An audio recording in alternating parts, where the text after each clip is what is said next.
मुख्यमंत्र्यांसह दोन्ही उपमुख्यमंत्री आज पूरग्रस्त भागाच्या दौऱ्यावर अतिवृष्टीमुळे झालेल्या नुकसानाची करणार पाहणी। मुख्यमंत्री सोलापूर आणि लातूरमध्ये तर शिंदे धाराशिवमध्ये करणार पाहणी।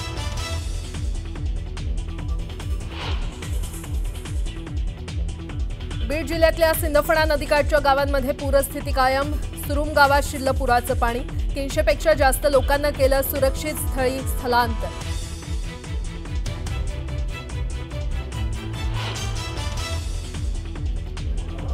पंढरपूरच्या करमाळ्यात रेस्क्यू टीमची बोट पंक्चर झाल्यानं थर्माकोलच्या ताफ्यावर बसवून 5 जणांची सुटका, तर थर्माकोलच्या चप्पूवर बसून धनंजय मुंडे पूरग्रस्तांच्या भेटीला।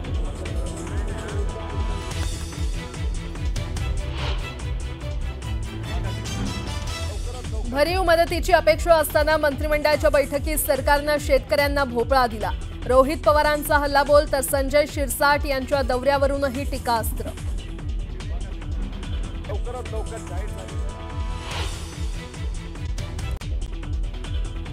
पश्चिम बंगालची राजधानी कोलकाताला पावसानं झोडपलं, 9 जणांचा मृत्यू। रस्ते आणि मेट्रो वाहतुकीला फटका।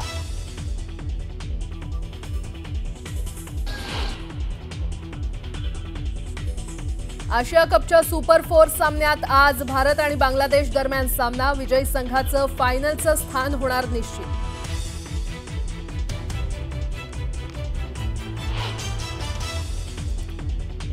आणि संयुक्त राष्ट्र सुरक्षा परिषदेत ट्रम्प यांची पुन्हा भारत आणि चीनवर टीका। रशिया युक्रेन युद्धाला हेच दोन्ही देश जबाबदार असल्याचा कांगावा।